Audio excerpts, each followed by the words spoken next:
Ryan, congratulations. That was a brilliant way to win a real battle up there. How are you feeling after that?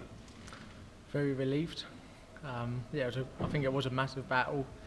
I felt quite good actually going into it, and yeah, just didn't quite happen at times, but to get over the line, I'm obviously really happy because I'm relieved and yeah, over the moon. And a couple of years ago, we saw you beat Lisa Ashton on the stage in a deciding set. Were you able to draw on that experience tonight? 100%. When it went 2-2, all I kept saying to myself is, I've been here before with Lisa, just do the same again. And from the start, I knew Fallon, Fallon didn't play like she did a few years ago, and I was expecting the best version of Fallon. So yeah, obviously I've been there before, and I think that's probably what got over me the line. And looking ahead now to round 2, Luke Littler does not get any bigger than that. How you approach that game? I'm excited.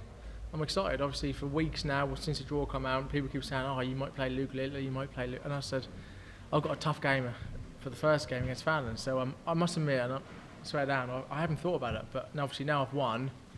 I'm excited. I'm looking forward to it. I'm not going to say I'm going to win or I'm feeling good.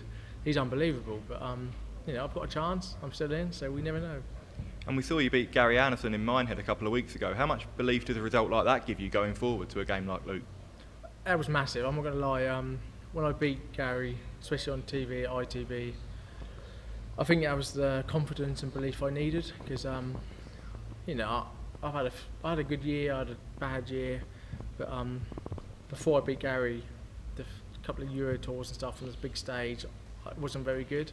So beating Gary gave me a lot of confidence going into tonight. So playing Luke on Saturday, I'll just hopefully play my own game and we'll see what happens. Ryan, congratulations. You spoke about since the draw was done. Was it the best and worst draw possible? Because first up Fallon and then the winner to play Luke, two players that have had the eyes of the world on them for the last few years. So the pressure must have been intense.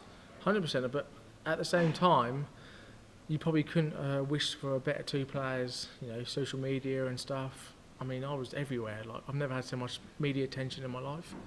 And it wasn't because of who I am, it's because I've got to play potentially. So obviously I know how good Fallon is, I know how good Luke is, but yeah, obviously social media and stuff, I was just everywhere, and I'm not used to that. So I just had my head on for tonight, and I'm so happy to get through. And yeah, on to Saturday really. Well, you touched on there what this could do. Obviously, the eyes of the world are going to be watching Alexandra Palace on Saturday because it's Luke's return here from last year. He's just come runners-up in the main sports personality, winning the young one. So can this raise your profile as well? 100%, yeah.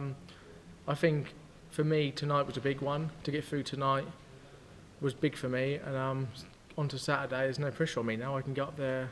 I literally just love coming here. It gives me goosebumps every time I come here. So I can turn up Saturday. There's no pressure on me. I'm sure he'll have a lot of pressure on him, obviously media-wise and just TV. So I can just come here. Hopefully, if I can play well, I'm not going to say I'm going to win, but I can hopefully relax and play my best game. We know you wouldn't overlook Fallon, but was it hard to not think of playing Luke because of what comes with it? It is, but at the same time, I swear it never crossed my mind because I knew how good Fallon is, and I know she hasn't been at her best for the last 12 months, but I prepared myself tonight for the best version of Fallon. So yeah, obviously it's hard because people keep saying obviously Luke Littler's, everyone's talking about him constantly in the world of darts. So there's a lot of talk, but I honestly it was just all my head was on tonight. Thank you. Cheers, mate. Thank you. Ryan, no matter sort of what year you've had, what season you've had on the tour, if you get a result at the World Championship or you make it through a couple of games, it sort of set everything right no matter how the rest of the season has gone. Yeah, I mean, I knew at the start of the year I had a big task ahead of me. I know I was defending a large percentage of my prize money. I must admit, if you asked me at the start of the year, I didn't think I'd be here right now. I thought I'd probably be going back to Q school, but I'm not going to say I've done enough because I don't think I have, but I'm nearly there. If I can stay here for next year, and yeah, I've had a sort of half decent year. I think like I said, I might have done enough. I don't know if I have, but yeah, it was a big year for me, and I think I've nearly come through it. What's the pressure like, sort of week in, week out on the Pro Tour events and at the qualifiers when you are in that position of trying to keep your card and you know you need to collect all the wins? Round one wins are worth a huge amount, I guess, at that point. Yeah, there's always a lot of pressure on. A lot of people won't understand who just obviously watch TV stuff, but the Pro Tours are just ruthless. You can play someone people have never heard of, and they average 100 quite often. So yeah, it was a big year, and I've been playing quite consistently for a while. So but yeah, obviously it is tough. It is really tough, but I'm living the dream, and I'm just so happy to be here. Ryan, with Luke Littler next, he doesn't have a lot of weaknesses, but we have seen him struggle sometimes against slower players. We've seen him lose to Andrew Gilden in Dortmund. Is that something that you're thinking about, and that might put him off and be an advantage to you? No, not at all. I try to get myself in a good rhythm. I mean, I don't want to be known as a slow player. I know people go on about it a lot, but no, I'm not looking to slow him down or do any sort of tactics. I just want to play well myself, and I don't think he had any weaknesses, to be fair. I just think he's unbelievable. So I'm just looking forward to playing him, and I just feel quite lucky to play him, especially here as well, where it all sort of happened for him.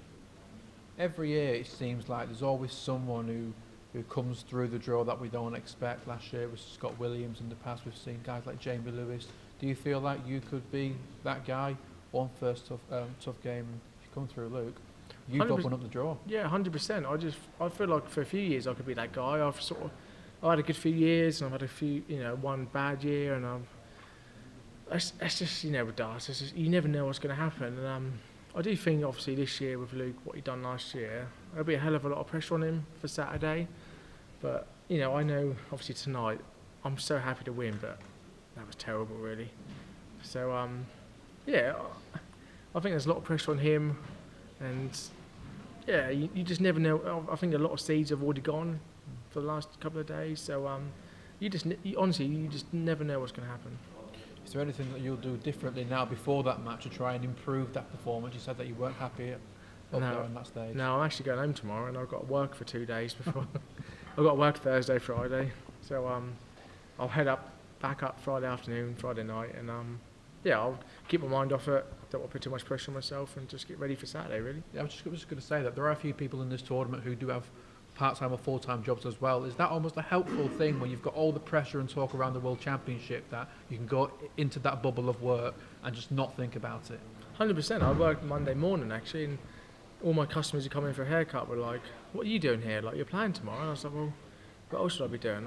You just think about it more, and go to work, earn a few quid, take your mind off it. So that's what I'll be doing for the next few days, and I'll get ready for Luke on Saturday. Thank you. Ryan, congrats. Obviously, from a ranking perspective, beating Fallon isn't the most high-profile victory, but from a media perspective, she's one of the top names of the sport. So does it feel a bit of a bigger win than what maybe a first-round win at the time here is? 100%. I haven't been caught up in it too much, but I've seen on Twitter, Facebook, and certain sports platforms, everyone wanted a Littler Fallon second round, which I can understand. I'm not stupid, but secretly it gives me more motivation. Obviously, I know how big that would have been if Fallon played Littler on Saturday, but for me, I kept thinking in my head, I like to think I'm slightly better. I've been on the tour for a few years, so my motivation was just to get through tonight, and I just wanted to upset everyone, to be fair. Like you say, you upset someone. Like, in terms of both of your years, your running average, you shouldn't have been the underdog going into it, but from a media perspective, you was. Did you feel that on the stage? No, not at all, to be fair. I just felt confident in myself. I knew I've been playing well for the last 3 months, so I felt confident for a few months, and she's a massive name. Obviously, I know Fallon quite well. She's obviously a lovely girl, and she obviously, with the media and stuff, what she gets, but obviously what she's done for ladies dart is unbelievable. So I knew she'd have a bit more pressure, but it's strange. But obviously it's a massive name to beat. But tour-wise, average-wise, I always felt like like to think I'm a better player. But you've obviously got to go up there and show it. I don't know if I did, but I hit a few doubles and I got through in the end. Do you think the pressure might be starting to take its toll on Fallon a bit? Obviously, it is five tournaments now, 5 years since that historic glass ceiling moment. I don't know if it's taking a toll. Obviously, I don't want to sit here and say. I think she's had a few. She hasn't been very well this year, and obviously she's got a lot going on. But as I say, it's awkward. She's a really nice girl, and she hasn't been well this year. And I'm glad she didn't play her best because she probably would have beat me. So. But yeah, I rate her highly. She's unbelievable. But like I say, she's had a tough year. I think next year we'll see the best version of Fallon again. So, and I hope so, especially in Elf 1 as well. Thank you very much. Thank Congrats you. again.